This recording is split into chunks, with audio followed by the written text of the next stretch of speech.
Hi guys, welcome back to my Shweta Gowda YouTube channel. ನನ್ನ ಇವತ್ತಿನ recipe ಬಂದ್ಬಿಟ್ಟು ಮಟನ್ ಸಾಂಬಾರನ್ನ ಹೇಗೆ ಸಿಂಪಲ್ಲಾಗಿ ಮಾಡೋದು ಅಂತ ನೋಡೋಣ ಬನ್ನಿ.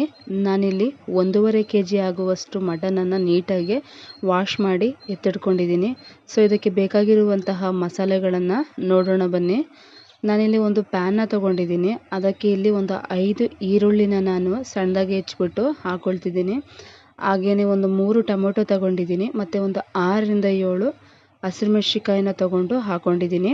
ಹಾಗೆಯೇ ಒಂದು ಅರ್ಧ ಭಾಗ ಕಾಯಿನ ನಾನಿಲ್ಲಿ ಸಣ್ಣದಾಗಿ ಹೆಚ್ಚಿಬಿಟ್ಟು ಸೇರಿಸ್ಕೊಳ್ತಾ ಇದ್ದೀನಿ.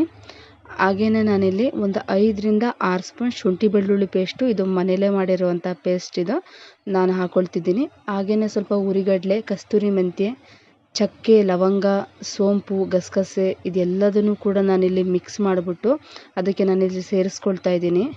ಹಾಗೆ ಸ್ವಲ್ಪ ಕೊತ್ತಂಬರಿ ಮತ್ತು ಪುದೀನನೂ ಸಹ ನಾನಿಲ್ಲಿ ಸೇರಿಸ್ಕೊಂಡು ಸ್ವಲ್ಪ ಎಣ್ಣೆನ ಹಾಕೋಬಿಟ್ಟು ಇದನ್ನು ನಾನಿಲ್ಲಿ ಚೆನ್ನಾಗಿ ಫ್ರೈ ಮಾಡ್ಕೊತೀನಿ. ಒಂದು ಸ್ವಲ್ಪ ಫ್ರೈ ಮಾಡಿಕೊಂಡ್ರೆ ಸಾಕು. ನೋಡಿಲ್ಲಿ ನಾನೀಗ ಇದೆಲ್ಲದೂ ಕೂಡ ನೀಟಾಗಿ ಫ್ರೈ ಮಾಡ್ಕೊಳ್ತಾ ಇದ್ದೀನಿ. ಒಂದು 1/4% ಫ್ರೈ ಆದರೆ ಸಾಕು. ಅದನ್ನು ನಾನಿಲ್ಲಿ ತೆಗೆದುಬಿಟ್ಟು ಹಾರೋಕ್ಕೆ ಬಿಡ್ತಾ ಇದ್ದೀನಿ. ನೋಡಿ, ನಾನು ಈ ಥರ ಫ್ರೈ ಮಾಡ್ಕೊಂಡಿದ್ದೀನಿ. ಈಗ ಇದಕ್ಕೆ ನಾನಿಲ್ಲಿ ಒಂದು 4 ಸ್ಪೂನ್ ಧನಿಯಾ ಪುಡಿನ ನಾನಿಲ್ಲಿ ಸೇರಿಸ್ಕೊಳ್ತಾ ಇದ್ದೀನಿ. ಸ್ಪೂನ್ ಚಿಕ್ಕದು, ಹಾಗಾಗಿ ನಾನಿಲ್ಲಿ 4 ಸ್ಪೂನ್ ಸೇರಿಸ್ತಾ ಇದ್ದೀನಿ. ಅದನ್ನೆಲ್ಲ ನೀಟಾಗಿ ಮಿಕ್ಸ್ ಮಾಡಿಬಿಟ್ಟು ನಾನಿಲ್ಲಿ ಒಂದು 2 ಸ್ಪೂನ್ ಖಾರ ಪುಡಿನ ಹಾಕ್ಕೊಳ್ತಿದ್ದೀನಿ. ಖಾರ ಪುಡಿ ನಿಮಗೆ ಎಷ್ಟು ಬೇಕೋ ನೀವು ಅಷ್ಟು ಹಾಕ್ಕೊಳ್ಳಿ. ಯಾಕಂದರೆ ಹಸಿಮೆಣ್ಸಿಕಾಯಿ ಹಾಕಿರ್ತೀರ, ಶುಂಠಿ ಬೆಳ್ಳುಳ್ಳಿ ಪೇಸ್ಟು, ಚಕ್ಕೆ ಲವಂಗ ಹಾಕೋದ್ರಿಂದ ಸ್ವಲ್ಪ ಖಾರ ಅನಿಸ್ಬೋದು. ನಿಮಗೆ ಎಷ್ಟು ಬೇಕು ನೀವು ಅಷ್ಟನ್ನು ಹಾಕ್ಕೋಬೋದು. ಈಗ ಈ ಮಸಾಲೆ ಎಲ್ಲ ಚೆನ್ನಾಗಿ ಆರೋದಕ್ಕೆ ಬಿಡ್ತೀನಿ. ಇನ್ನು ಯಾರೆಲ್ಲ ನನ್ನ ಶ್ವೇತಾ ಗೌಡ ಯೂಟ್ಯೂಬ್ ಚಾನಲ್ನ ಸಬ್ಸ್ಕ್ರೈಬ್ ಮಾಡ್ಕೊಂಡಿಲ್ಲ, ಈಗಲೇ ಹೋಗಿ ಸಬ್ಸ್ಕ್ರೈಬ್ ಮಾಡ್ಕೊಳ್ಳಿ. ಹಾಗೆ ಪಕ್ಕದಲ್ಲಿ ಕಾಣೋ ಬೆಲ್ಲೈಕನ್ನ ಕ್ಲಿಕ್ ಮಾಡಿ ಅಲ್ಲಿ ಆಲ್ ಅಂತ ಬರೋ ಆಪ್ಷನ್ನ ಸೆಲೆಕ್ಟ್ ಮಾಡಿದ್ರೆ ನಾನು ಹಾಕೋ ಯಾವುದೇ ವಿಡಿಯೋ ಆಗಿರ್ಬೋದು ಫಸ್ಟ್ ನೋಟಿಫಿಕೇಷನಲ್ಲಿ ನಿಮಗೆ ಬರುತ್ತೆ. ನೋಡಿ, ಇದೆಲ್ಲ ಈಗ ನೀಟಾಗಿ ಆರೋದಕ್ಕೆ ನಾನಿಲ್ಲಿ ಬಿಡ್ತೀನಿ.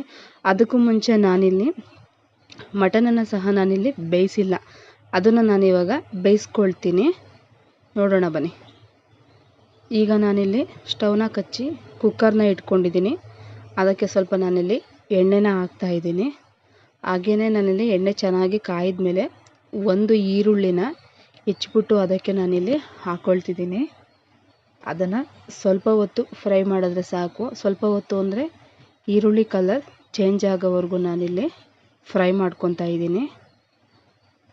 ನೋಡಿ, ಅದ್ರ ಕಲರ್ ಚೇಂಜ್ ಆದರೆ ಸಾಕು. ಹಾಗೆಯೇ ನಾನಿಲ್ಲಿ ತೊಳೆದಿಟ್ಕೊಂಡಿರುವಂತಹ ಮಟನನ್ನು ಸಹ ನಾನಿಲ್ಲಿ ಸೇರಿಸ್ಕೊಳ್ತಾ ಇದ್ದೀನಿ. ಇದೆಲ್ಲದನ್ನು ಕೂಡ ನೀಟಾಗಿ ಮಿಕ್ಸ್ ಮಾಡ್ಕೊತೀನಿ. ನಾನೀಗ ಒಂದು ಸ್ವಲ್ಪ ಹೊತ್ತು ಹಾಗೆಯೇ ಬೇಯಿಸ್ಕೊತೀನಿ. ಅರಿಶಿನ ಪುಡಿ, ಉಪ್ಪು ಈಗ ನಾನು ಹಾಕಲ್ಲ. ನೋಡಿ, ಇಷ್ಟು ಬೆಂದರೂ ಸಾಕು. ಈಗ ಸ್ವಲ್ಪ ಒಂದು 2 ಸ್ಪೂನ್ ನಾನು ಅರಿಶಿನ ಪುಡಿ ಹಾಕ್ಕೊತಾ ಇದ್ದೀನಿ. ನಾನು ಸ್ವಲ್ಪ ಹಾಕ್ಕೊತಿದ್ದೀನಿ, ಅಲ್ಲಿಗೆ ನೀವು 1 ಸ್ಪೂನ್ ಅರಿಶಿನ ಪುಡಿ ಹಾಕ್ಕೊಳ್ಳಿ. ಹಾಗೆಯೇ ಇಲ್ಲಿ ಒಂದು 2 ಸ್ಪೂನ್ ನಾನಿಲ್ಲಿ ಉಪ್ಪನ್ನು ಸಹ ನಾನಿಲ್ಲಿ ಸೇರಿಸ್ಕೊಳ್ತಾ ಇದ್ದೀನಿ. ಸೊ ಈಗ ಇದೆಲ್ಲದನ್ನು ಕೂಡ ನೀಟಾಗಿ ಮಿಕ್ಸ್ ಮಾಡಬೇಕು. ಚೆನ್ನಾಗಿ ಒಂದು ಸ್ವಲ್ಪ ಹೊತ್ತು ಬೇಯೋದಕ್ಕೆ ಬಿಡಿ. ನೀಟಾಗಿ ಬೆಂದರೆ ಅದು ಮಸಾಲೆ ಎಲ್ಲ ಮಿಕ್ಸ್ ಆಗುತ್ತೆ. ಅರಿಶಿನ ಪುಡಿ ಮತ್ತು ಉಪ್ಪನ್ನು ಕೂಡ ನೀಟಾಗಿ ಮಿಕ್ಸ್ ಆಗುತ್ತೆ. ನಾನಿಲ್ಲಿ ಕುಕ್ಕರ್ನ ಕ್ಲೋಸ್ ಮಾಡ್ತಾಯಿಲ್ಲ, ಹಾಗೆ ಮುಚ್ಚಿಬಿಟ್ಟು ನಾನಿಲ್ಲಿ ಖಾರ ರುಬ್ಕೊಳಕ್ಕೆ ಇದು ನೋಡಿ, ಇದು ಮಸಾಲೆ ಮಾಡಿದ್ನಲ್ಲ, ಇದು ಆರಿದೆ. ಇದನ್ನು ಸಣ್ಣದಾಗಿ ನಾನು ಪೇಸ್ಟ್ ಮಾಡ್ಕೊತೀನಿ. ನೋಡಿ, ಈ ಥರ ನಾನಿಲ್ಲಿ ಪೇಸ್ಟ್ ಮಾಡ್ಕೊಂಡಿದ್ದೀನಿ. ಇಷ್ಟು ಮಾಡಿಕೊಂಡ್ರೆ ಸಾಕು. ಆ ಮಸಾಲೆನ ನಾನೀಗ ಆ ಮಟನ್ ಒಳಗೆ ಸೇರಿಸ್ಕೊಳ್ತೇನೆ. ಹಾಕ್ತಾಯಿದ್ದೀನಿ. ನೋಡಿ, ನಾನಿಲ್ಲಿ ಸೇರಿಸ್ಕೊಳ್ತೀನಿ. ನಾನೀಗ ಇದನ್ನು ಕೂಡ ಈಗ ನೀಟಾಗಿ ಸ್ವಲ್ಪ ಹೊತ್ತು ಹಾಗೇ ಬೇಯಿಸ್ಕೊಳ್ತೀನಿ. ಮಸಾಲೆ ಎಲ್ಲ ಹಿಡಿಬೇಕು, ಆ ಥರ ಬೇಯಿಸ್ಕೊಳ್ಳಿ. ಅದಕ್ಕೆ ನೀವು ಎಷ್ಟು ಬೇಕೋ ಅಷ್ಟನ್ನು ನೀರನ್ನು ನೀವು ಸೇರಿಸಿ ಹಾಕ್ಕೊಳ್ಳಿ. ಮಟನ್ ಸಾಂಬಾರು ಸ್ವಲ್ಪ ಗಟ್ಟಿ ಇದ್ರೇ ಚೆಂದ.